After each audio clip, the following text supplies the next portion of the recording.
Ser podcast.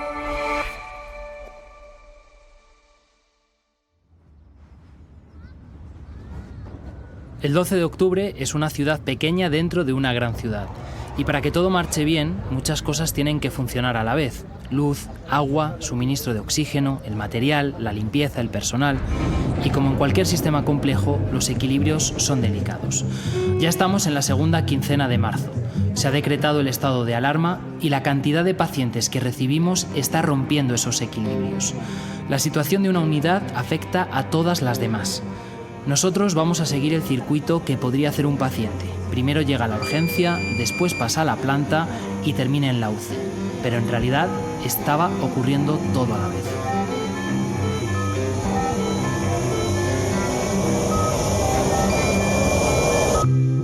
Contramarea. Así combatimos el COVID. Episodio 2. Hemos estado contigo. En la pandemia, cada unidad tuvo algún reto especialmente difícil al que hacer frente. En la urgencia fue que no podían parar la avalancha de pacientes. La urgencia. Da igual que llegasen decenas o cientos de personas. Había que buscarles un hueco. Ruth Sánchez, supervisora de la urgencia. No tienes un protocolo para aislar a 30 personas, ni para aislar a 40 que han venido después, ni a 50. Y era como cada vez más. Entonces ibas adaptando lo que tienes. Entonces en cuestión de menos de días, lo que tienes ya no sirve. Entonces te coges la planta, luego coges otra planta, luego un poquito más para allá. O sea, la urgencia acabó ocupando toda la planta baja entera del 12 de octubre, desde urgencias, que está en una punta, hasta las zonas de rehabilitación y el gimnasio, que estaba como 1 kilómetro. Para hacernos una idea, 1 kilómetro son 20 piscinas olímpicas colocadas en línea una detrás de otra, lo que significa que podías andar más de 10 minutos y aún seguir en la urgencia. Cada hueco en el que cabía una cama o un sillón se transformaba en un espacio para pacientes. Entonces empezó a llegar a una sala de espera preparada para 30 personas, con sillas y algún sillón. De repente teníamos 250 neumonías. Y yo recuerdo el mirar y decir, es imposible que toda esta gente tenga neumonía, es imposible que estén malos. Y miraba radiografías y decir, lo que es imposible es que estén sentados. O sea, que están malos de verdad. Y ampliamos otra zona. Nos fuimos a comer y antes de acabar de comer nos llamaron de... Esto no, tenemos que poner camas porque la zona de camas, pero no han podido llegar 30 pacientes en 20 minutos. Sí, han podido llegar. Y lo volvimos a adaptar y dije, los planes nos quedábamos siempre cortos porque los planes nos duraban media hora. Yo recuerdo el viernes 20 de marzo, pasó la subdirectora y al lado de urgencias, que había unos despachos muy grandes, y llegó la subdirectora y dijo, estos despachos fuera muebles, que son amplios, sillones, oxígeno, y montamos otra zona. A pesar de los esfuerzos por ganar nuevos espacios, siempre llegaban más pacientes. Y abríamos esa zona, y abríamos otra, y abríamos otra. Pero claro, las UBIs y las plantas, cuando se llenaban no había más. Pero urgencias no lo podía cerrar y seguían entrando. Entonces se abrió el gimnasio, todos los días llevábamos al gimnasio 40, 50, 60. Todas las mañanas llegaba un autobús, cuando abrió IFEMA, el autobús se llevaba 40, 50 IFEMA, y se volvía a llenar. Yo recuerdo todas las mañanas ibas al hospital, ibas pensando, no puede ser peor que ayer. Y llegabas de, pues sí puede ser. Lo primero en urgencias es pasar por triaje. En el hospital no se atiende antes al que llega primero, como en el mercado, sino al que más lo necesita. En el triaje se evalúa a cada paciente para saber qué le ocurre y cuánto se puede retrasar la atención. Cuanto más grave, menos tiempo puede pasar. Ana Guijarro, enfermera de la urgencia. Yo recuerdo la pena que me daba justamente las despedidas de la gente, porque no podías dejar a la gente pasar acompañada. Entonces me daban más pena las abuelitas y abuelitos que estaban bien que casi los que estaban mal, entiéndeme. O sea, los que estaban mal, eso era horrible. Según llegaban por la puerta ya sabías, por su manera de respirar, que no, o sea, que para arriba. Pero ¿y las abuelitas de 80 y 90 años que venían bien y que no podías dejar pasar acompañadas? Porque es que no podías, porque ponías en riesgo al familiar, pero sabías que le tenías que mandar a una sala donde había 200 personas que a lo mejor no se iban a enterar ni que las llamaban. Pero ¿cómo voy a dejar a esta persona sola en una sala que a lo mejor no la llaman hasta dentro de 24 horas?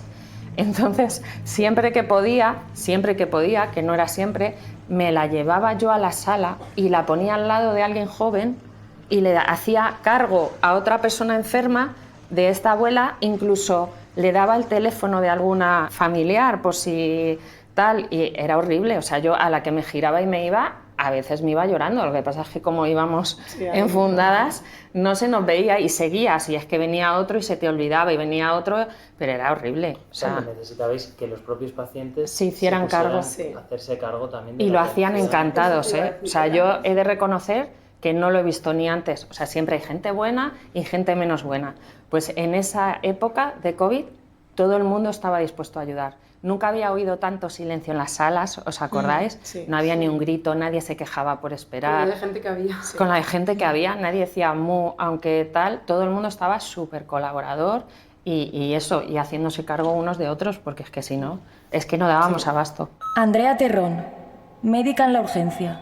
Porque la gente, en la sala había 200 personas, pero no se escuchaba nada. Sí, yo tengo esa. O sea, de silencio, y tú decías, joder, cuando hay 200 en una sala, en una urgencia, eso va por nada. O sea, estaban malos. La gente callado, con miedo, nada, no pedían. Ni comer, ni beber, no. Estamos en ese punto en el que prácticamente todo el hospital, con sus 18 plantas, se ha readaptado para atender a los pacientes con COVID. Hay tantos que se acaban algunos medicamentos y se agotan las bombonas de oxígeno. Gema Rodrigo, enfermera de la urgencia. De las peores cosas que pasé, yo me acuerdo que un momento, pues, por lo menos un día en P2, no había bombonas de oxígeno ya. O sea, se acabaron en el hospital, los celadores volvían con las manos vacías porque no había libres. Y teníamos, pues a lo mejor, una fila enorme de pacientes, no sé cuántos serían, todos esperando en silla, boqueando, sin su bala de oxígeno, porque es que no teníamos, no había. Y lo mismo también nos pasó con las camas, porque estaban todas en el depósito de cadáveres. Y eso fue horrible. Yo el día de las balas de oxígeno pienso que se tocó fondo. O sea, a partir de ahí a lo mejor mejoró un poquito. Los últimos días de marzo y los primeros de abril en Madrid morían cada día entre 500 y 600 personas más de lo habitual, según el Instituto Carlos III. No todos eran personas mayores con enfermedades previas, también había gente joven, deportista. Así que al ir a trabajar era muy difícil no pensar ¿y si me contagio? Es justo en esos días de total incertidumbre, cuando faltan los EPIs y las mascarillas, cuando comienzan a verse las imágenes de sanitarios vistiéndose con bolsas de basura e improvisando pantallas de plástico. Lo que había o se acababa o se racionaba. Se acabó todo. Se acabaron las sábanas, se acabaron los colchones. Traían camas, que yo no sé de dónde aparecían camiones, con camas y camiones con sillones, y duraban. Era como echarle el cubo al mar. Ahí, venga. ¿No? Y eso, vamos a abrir otra zona. Se acababa. Menlu de Dios, auxiliar de enfermería. Al principio, cuando empezó a haber material, teníamos que ir al servicio de esterilización a por él. Entonces llegábamos un rato antes, bajábamos los auxiliares a por él. Y teníamos como en el mercado persa, ¿no? Como en una película. Justificar, tal, regatear, venga tía, por favor, que no sé qué, que somos tantos, mira qué tal. Y siempre conseguir algo más para tu servicio, ¿sabes? ¿Y había competición? O sea, claro, sí. se peleaba la de la planta de neumo con la... No, la auxiliar, no la supervisora, la auxiliar que era la que bajaba. Y digo, por favor, que es que nosotros nos entra todo lo grande por la puerta y tal. Coger una bolsa un día que me acuerdo que tenía 6, lo que llamaban EPIs, que EPIs es el traje completo, pero ahí era simplemente la mascarilla con el mono, subir a dirección, llamar a la puerta, abrir la puerta y decir, con 6 EPIs yo no puedo ir a llevar esto a mis compañeras, ¿cómo vamos a trabajar con esto? Que es que no damos abasto, ¿qué tal? ¿Os imagináis ser la persona que tiene que organizar la llegada de cientos de pacientes cada día?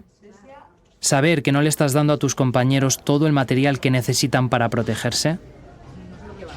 ¿Os imagináis pedir ayuda y que te digan que no va a llegar? Hubo un momento que a finales del 20 y tantos de marzo se desmayó una enfermera en P2 y no había suelo para tumbarla, de pacientes. Estaba todo lleno de pacientes y hubo que arrastrarla a un despacho, porque no había suelo físico. Te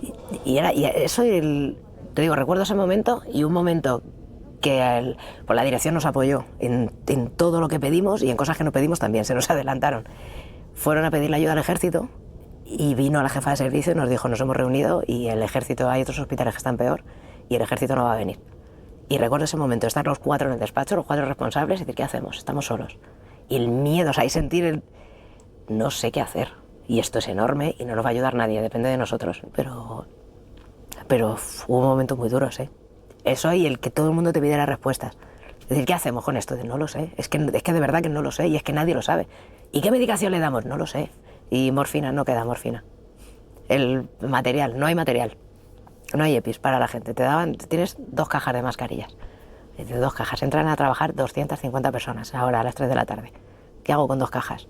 Decía, pues no hay más. No le pasó. Pero era que es mi gente. O sea, mi gente, mi amiga, mi compañera, que no le pase nada. Yo, de hecho, no recuerdo haber tenido miedo de contagiarme yo. Era solamente a los demás, de que no les pase. Que nosotros siempre hemos vivido con tuberculosis, meningitis y con un montón de virus, que pero es como que te acostumbras a ellos. Pero esto era de... Y veías morir a gente. Dices, sí, que se muere, es mi compañero. Y yo no le he dado la mascarilla.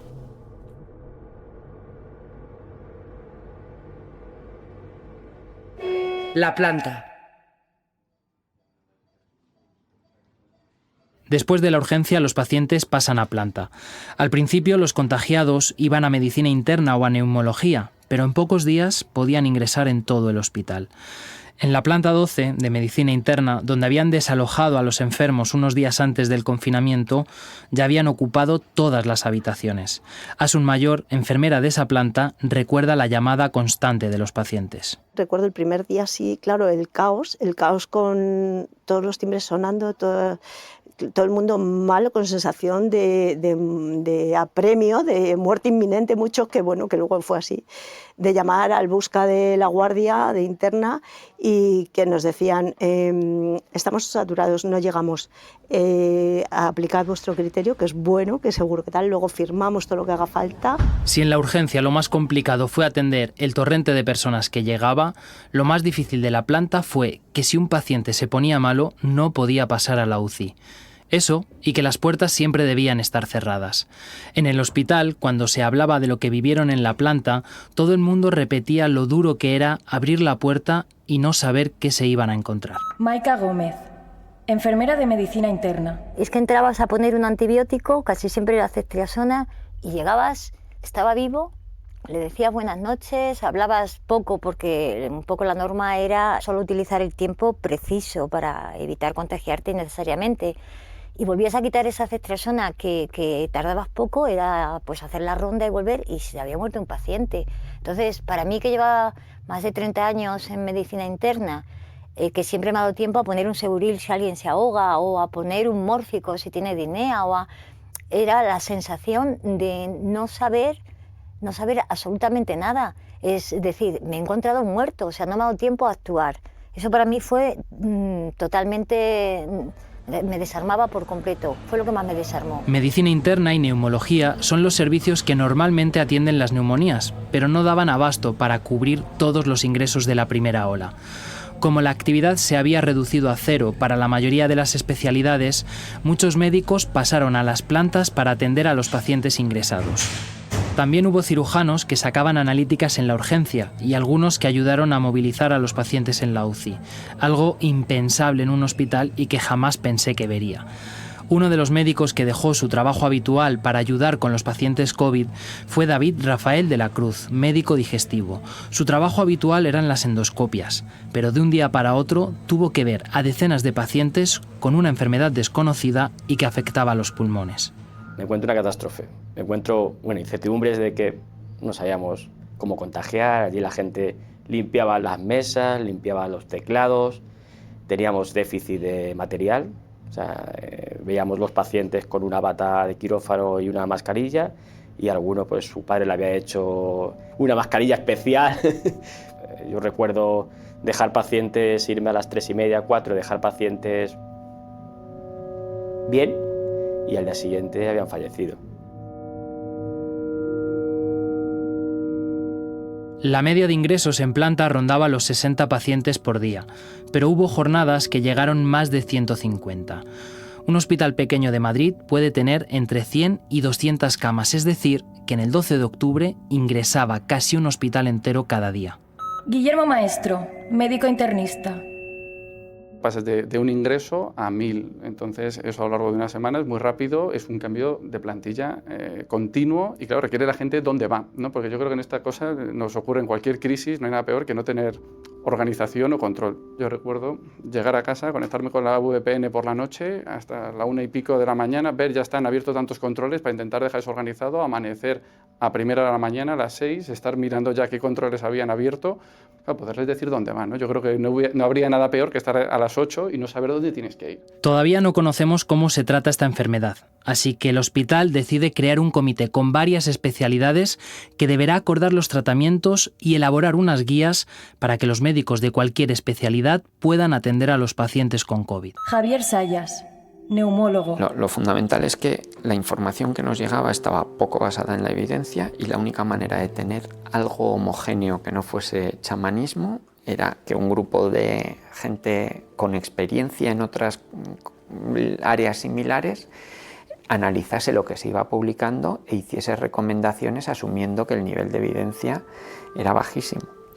Entonces, eso sí que se organizó bien, que era un comité en el que se analizaba lo que iba saliendo, pero claro, había un comité que incluía farmacia, incluía intensivos, incluía anestesia, incluía medicina interna, infecciosas, neumología, urgencias. Además de atender a los pacientes, de organizar el reparto de personal y de elaborar las guías, en todos esos días de locura, los equipos médicos se dedican a estudiar y a investigar. Antonio Lalueza, médico internista. Luego había otra parte también muy importante de vamos a intentar unificar toda la evidencia científica que va apareciendo en cada momento para intentar ver cuál es el tratamiento más optimizado que podemos ofrecer a estos pacientes en función de, lógicamente, la información que va apareciendo, ¿no? Y luego la importancia también de implicarte en estudios de investigación a nivel internacional, pues para intentar dar luz a esa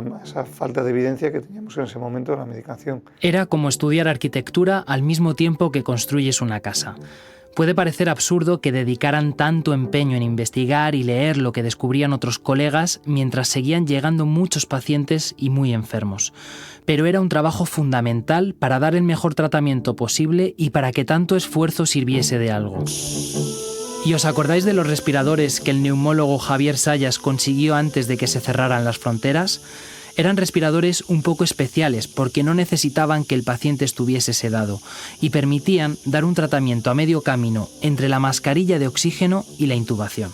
El enfermo que no era candidato a entrar en la UCI, pero le tenías que dar algún tipo de soporte, no podías dejarlo. Y obviamente, conforme hubo más presión, pues esos criterios a veces se volvían más estrictos y teníamos que asumir enfermos que en otras circunstancias nadie dudaría que tendrían que estar intubados.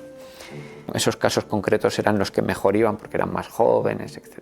La otra parte que tuvimos un papel yo creo que muy importante fue en vaciar precozmente las UCIs en enfermos que en cuanto conseguían un mínimo de estabilidad no podían estar en una planta normal, salían con respirador pero salían con nosotros para facilitar eso y eso liberaba un hueco en el que luego podías meter a un enfermo intubado. Con estos respiradores, que ofrecían un cuidado intermedio, el hospital pudo tratar a pacientes que se habían quedado fuera de la unidad de cuidados intensivos y también liberar camas de críticos más rápidamente.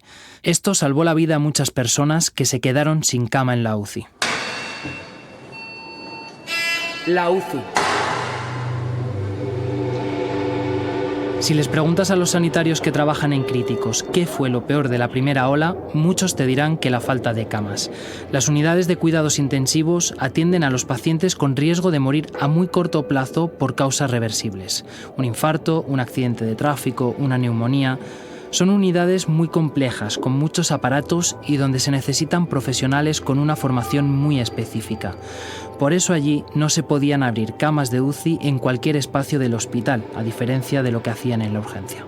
Iris Bautista, enfermera supervisora de la UCI. El hospital cuenta con un número de camas de cuidados intensivos, todo eso pues, se desbordó, obviamente. Entonces habilitábamos camas de intensivos en los quirófanos, en unidades que se transformaron en UCI, entonces requería muchos movimientos de camas, movimiento de espacios, el volver a ordenar una unidad o transformar una unidad que no tiene nada que ver con una UCI, que las necesidades, como digo, de un simple enchufe, oxígeno, tomas de aire, y ya no hablamos de monitores, respiradores, etcétera, de transformarlas y de decir de un día para otro o de una mañana a una tarde hay que abrir esta unidad y hay que sacar de aquí 4 camas de UCI. Las 4 UCIs del 12 de octubre se llenaron enseguida y cada hueco que se abría se ocupaba. Empezó a ocurrir como en las catástrofes. La necesidad de recursos era mucho mayor que la oferta. Había que elegir quién podía optar a estas camas. Judith Gutiérrez, médica intensivista. Yo recuerdo cómo entre nosotros empezamos a buscar herramientas para empezar a, bueno, pues a estimar o desestimar este tipo de pacientes, ¿no? Porque lo ideal es que hubiese habido un plan de servicio, ¿no? Por parte pues, de la jefatura o lo que fuese, pero lo cierto es que eso, al menos de forma transparente, no se realizó. Entonces lo que fuimos haciendo fue pues, revisión de la literatura. En aquel entonces las sociedades científicas ya empezaban a pues, emitir algún comunicado o alguna guía de estas de recomendaciones éticas pues, para ver cómo estimamos o desestimamos a los pacientes en función de los recursos. Recuerdo además con algún compañero pues, revisar el protocolo de la famosa gripe española del 19, ¿no? Y con eso empezamos a trabajar, o sea, con eso nos subíamos a las plantas y estimábamos o desestimábamos a los pacientes. Judith era residente, todavía estaba formándose en su especialidad, pero tuvo que asumir la tarea de valorar a cada paciente candidato a ingresar en la UCI. Tenía que asumir esta responsabilidad cada día. En el día a día, pues yo lo que hacía era eso, ir por las plantas, según lo que nos llamaban, que eran, bueno, el día de mayor llamadas, ¿no? Fue casi empalmando la mañana con la guardia. Ya por la mañana llevábamos 40 y pico llamadas al busca, ¿no? Entonces, nada, o sea, yo recuerdo pues ir con la mascarilla FP2, casi ni entrar por la puerta, porque es que ya lo veías, ¿no? Veías al paciente.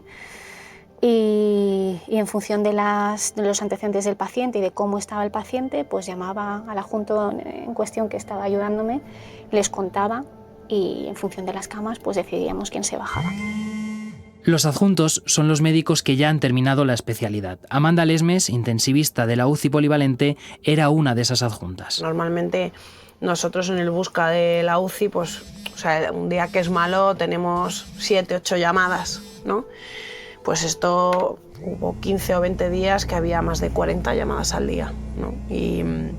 Pero luego aparte teníamos una UCI llena de gente extremadamente grave a la cual pues había que atender, ¿no? Y había que intentar ver lo mejor que se pudiese. Con ese nivel de demanda, los criterios eran cada vez más estrictos. Normalmente si el paciente tenía comorbilidades significativas, pues se desestimaba.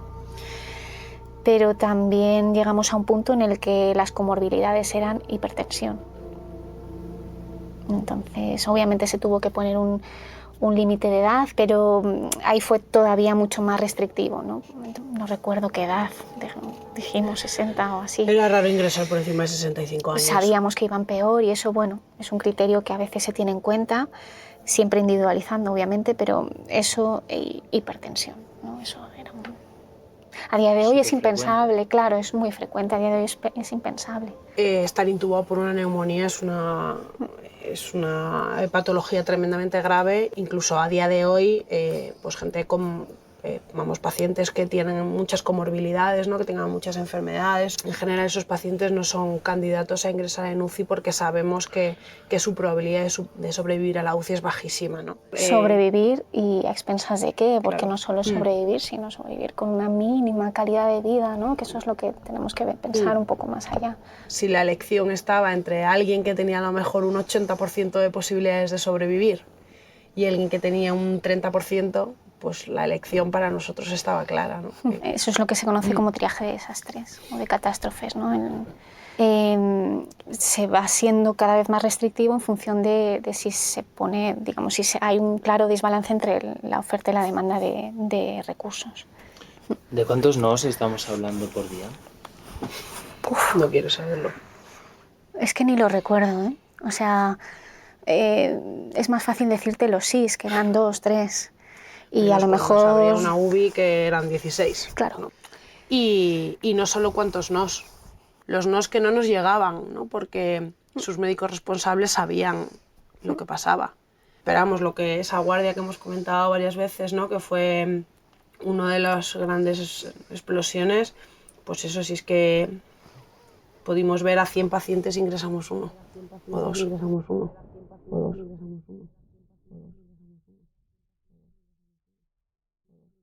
Además de la falta de camas, otra dificultad fue la cantidad de personal que llegó a las UCIs sin tener experiencia en intensivos. La primera vez que te pones delante de un paciente de este tipo, impone. Están sedados, rodeados de cables, conectados a un respirador y a una pantalla que registra sus constantes vitales cada segundo, por lo que en una UCI no es suficiente con que haya personal. Además tiene que estar formado. Diego Montes, enfermero de la UCI polivalente. Pues ahí en esos momentos ya empieza a haber gente nuestra, compañeros, que los ves un día, te veo mañana y al día siguiente no aparecen y están con COVID. Y empieza a haber bajas. En esa guerra empieza a haber bajas y ya dices, ostras, no es solo ya la superación laboral que tenemos, sino que la gente que tiene experiencia al lado nuestro va cayendo poco a poco. Susana García, enfermera de la UCI polivalente. Mira, he estado revisando la planilla y desde el 6 de marzo al 3 de mayo no libré ningún día. Trabajé todos los días. Una mañana que fui a trabajar, que ese día doblaba además mañana-tarde, y me encontré a 2 compañeras, eran las 2 únicas personas que conocía, y en total de enfermeras allí éramos 10 enfermeras. Las otras 8 no conocía ninguna. Era gente toda nueva, pero nueva de nueva. Gente que venía de neonatos, gente que venía de consultas, gente que acababa de terminar la carrera y estaba allí y habían trabajado a lo mejor en una planta y solamente había 2 compañeras que habían trabajado en intensivos. Silvia Casaús es una de esas nuevas enfermeras que llegan desde una especialidad completamente diferente. Llegó a la reanimación, la unidad en la que yo trabajaba, el 16 de marzo.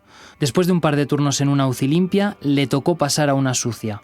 Nunca había trabajado en críticos. Yo estaba trabajando en una clínica de estética, es decir, que no tenía nada que ver con hospital ni con críticos, entonces me llaman del 12 de octubre, me dan la opción de UCI, yo digo que no tengo ni idea y que nunca he trabajado en ese servicio y me dicen pues que no pasa nada, que no se puede hacer otra cosa, me refiero, que no hay opción de elegir.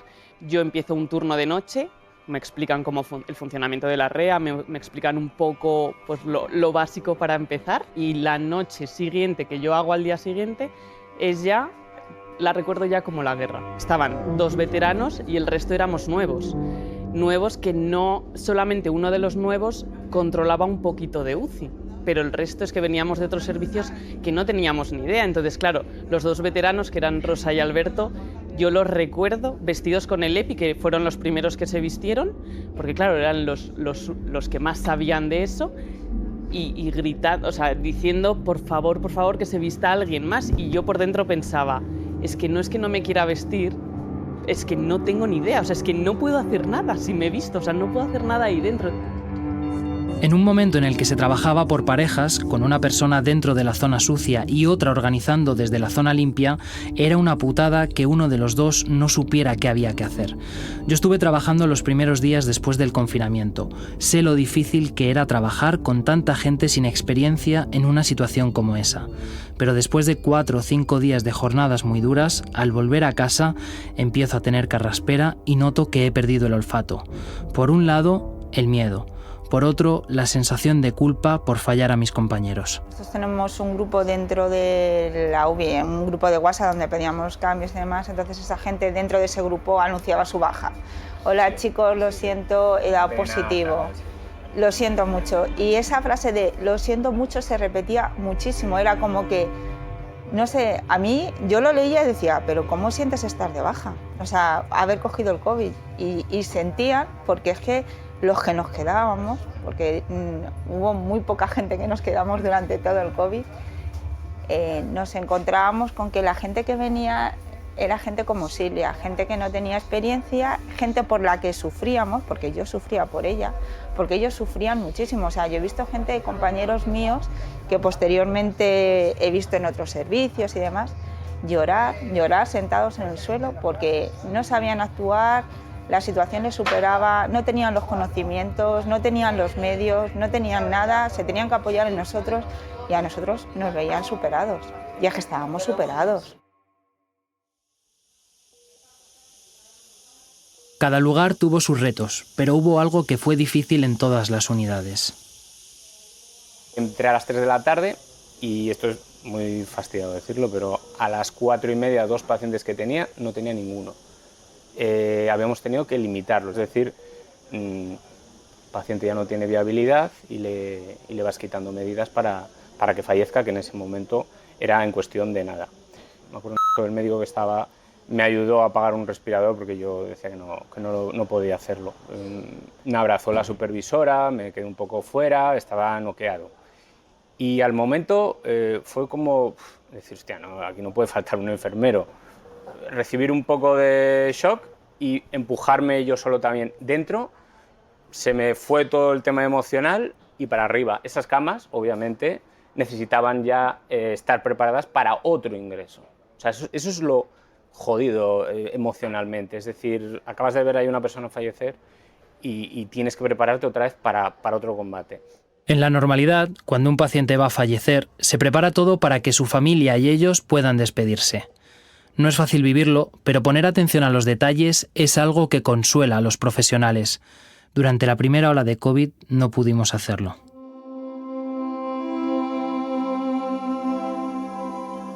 A mí me tocó atender a la primera paciente que murió en la unidad. Al menos pudimos llamar a la familia para que se despidiera antes, porque después, por la falta de EPIs, fue imposible. Recuerdo a su hija enfundada en el mono, con los guantes y la mascarilla, agarrando la mano de su madre y repitiéndole: «Hemos estado contigo. No te hemos dejado sola». Antes de que se fueran, les di la bolsa con sus pertenencias bien cerrada y les dije que no la abrieran hasta que pasara un mes. Cuando se marcharon, la anestesista me dio la orden de apagar el respirador. Me tomé unos segundos antes de despedirla.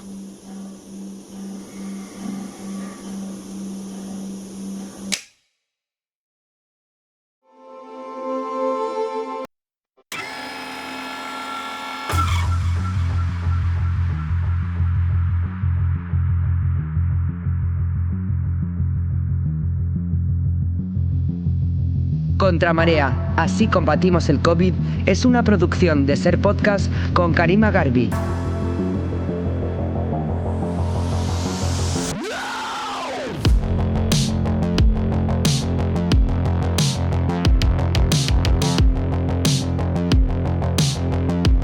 Gracias a los profesionales sanitarios y en especial a los que generosamente han compartido sus recuerdos de aquellos días que nos cambiaron a todos.